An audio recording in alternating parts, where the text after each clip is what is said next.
Recording start in 5, 4, 3, 2, 1. Start. Sir, before the House adjourned for lunch yesterday, I had started speaking on the Essential Commodities Amendment Bill.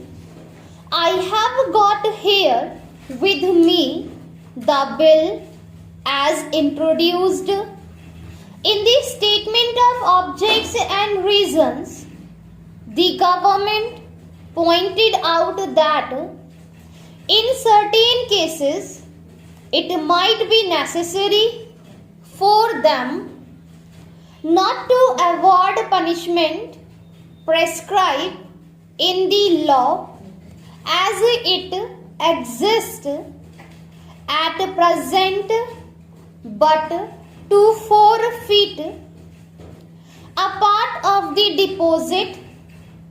This relates to minor offences under the Essential Commodities Act. I can quite understand this, and generally therefore nobody would oppose thing, but the question that I wish to raise in this connection before the House is the manner in which this act is being implemented by the government and also by the state governments. I mention the state governments because here is a measure which is sponsored by the Ministry of Food and Agriculture, and in regard to many aspects of which I believe the central government has concurrent jurisdiction, but much is left to the states. Our experience has been especially in the state from which I come, namely West Bengal, that this act is not implemented properly by the state authorities because of various connections of certain people high up with the big business and others indulging in speculation, hoarding, and so on. The result has been that whatever should be done had not been done. The central government has got powers under this act to make rules, to give directions to the states, and to supervise the manner in which the particular measure is administered by the states. We found that much that should have been done was not done. What is the use of talking about punishment of the small fry?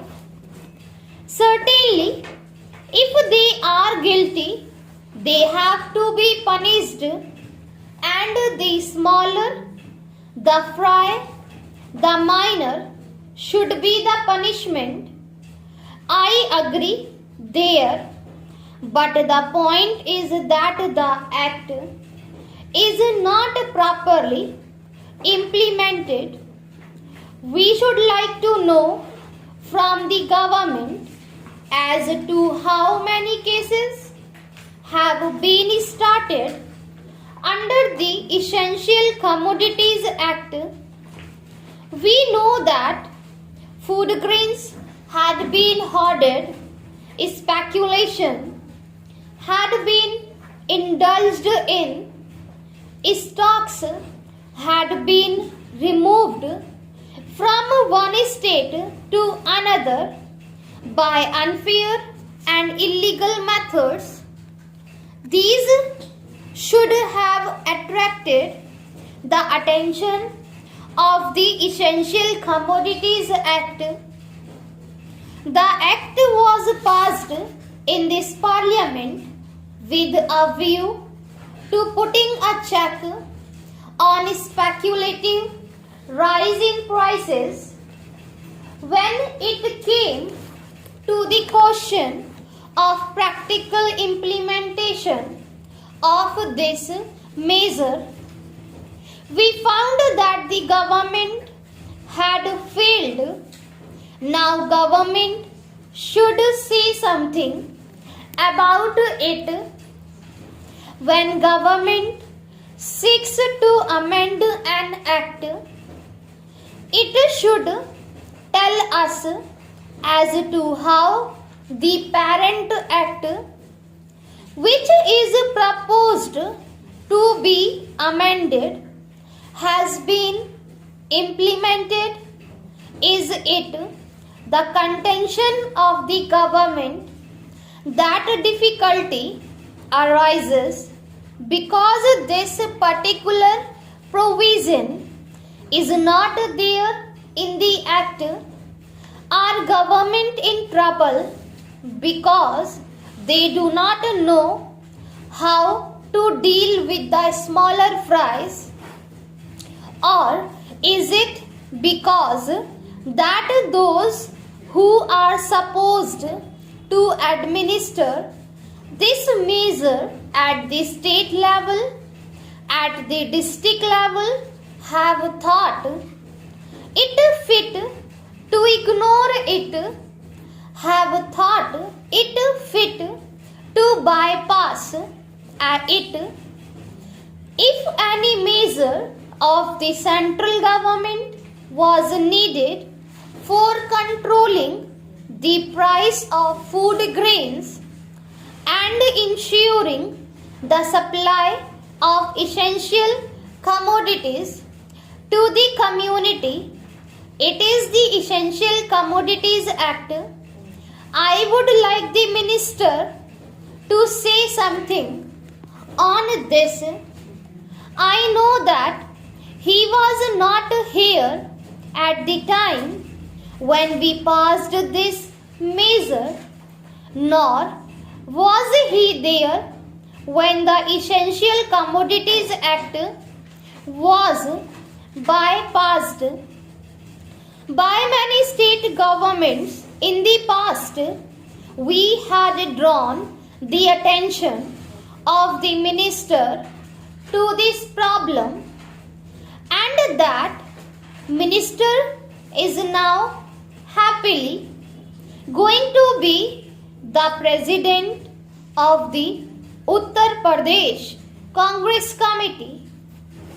But here I would like to ask the minister who has stepped into his shoes as to what he is doing in order to see to the proper implementation of this act. How many prosecutions have taken place? The small people, of course, should be dealt with very mildly. I agree and I support the measure, but taking the law as it is today, without this amendment, it empowers government to deal very effectively. So far as the provisions of the law go with the big traders, wholesalers and profiteers, I would like to know as to how they have dealt with them. How many are in jail today? How many have paid fine? How many suffered imprisonment? How many licenses have been cancelled as a result of malpractices, corruption, profiteering, and so on, of which are provided for under this bill? We are entitled to know. Take us into your confidence in regard to this matter.